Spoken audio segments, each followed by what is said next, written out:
ભુવાજી તો બન્યા પણ નિયમનું પાલન નહીં કર્યું. ખોડિયું છોડ્યા પછી લાખો લોકોની આસ્થા પણ જતી રહી અને માતાજી પ્રત્યે પણ વિશ્વાસ ઉઠી જાય. જીવના સામે જીવ આપવો પડે. શું ખોટ પડી કે માતાજીએ ભુવાજીનું ખોડિયું જ છોડી દીધું. માતાજી અખંડ ભુવાજીના જોડે રમતા, પણ એવું ભુવાજીએ શું કર્યું જેથી કરીને માતાજીએ ખોડિયું છોડી દીધું? અને એવા કયા નિયમનું પાલન કરવાનું હતું પણ આ નિયમનું પાલન કરી શક્યા નહીં, જેથી કરીને માતાજીએ જે મનગમતું ખોડિયું હતું, જે ખોડિયામાં માં ધૂણવા આવતા હતા, એ જ ખોડિયું આજે માતાજીને છોડવું પડ્યું. કાળા માથાનો માનવી ખોટું કરે તો ભગવાન માફ કરી દે, પણ ભગવાનનો સેવક જ જો ખોટું કરશે તો કોણ માફ કરશે? ભોળું મન ભાળી માતાજી રમવા આવતી હતી. માતાજીએ તો દયા કરીને તમારું ખોડિયું પસંદ કર્યું, પણ તમે કોઈ પણ પ્રકારનો નિયમ પાળ્યો નહીં. એના માટે માતાજીને આજે તમારું ખોડિયું છોડવું પડ્યું.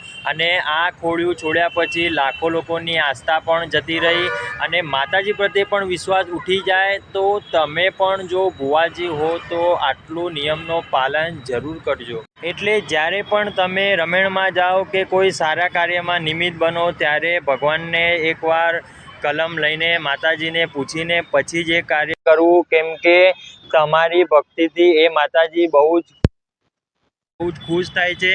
એટલા માટે તમારું ખોડિયું, એટલે જ કીધું છે કે તમે પણ માતાજીના ભુવાજી હોય તો આજ્ઞાનું પાલન કરવું જોઈએ. અને કઈ રીતે આજ્ઞાનું પાલન કરવું જોઈએ એના વિશે પણ હું તમને આજે બે શબ્દ કહીશ.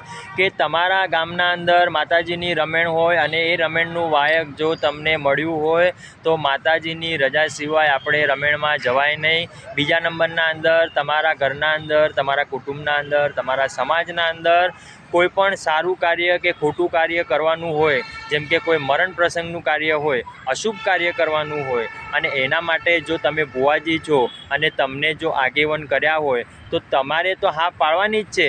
સાથે સાથે તમારે માતાજીની પણ રજા લેવાની છે અને માતાજીને કહેવાનું છે કે હે માં, હે કુળની દેવી, આ જે હું કાર્ય કરું છું એ કાર્યના અંદર સાક્ષી પૂરજે અને સહાય કરજે અને એ કામ જોડે રહીને કરજે, જેથી કરીને માતાજીને પણ એવું થશે કે આ ભગતે મને ભૂલી નથી.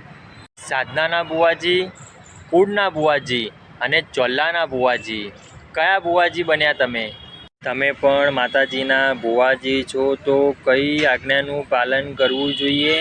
તમને માતાજીએ પસંદ કર્યા છે એનું કારણ છે કે તમારી ભક્તિ માતાજીને ગમી ગઈ છે અને એ કારણથી જ તમારું ખોડિયું પસંદ કરવામાં આવ્યું છે. તો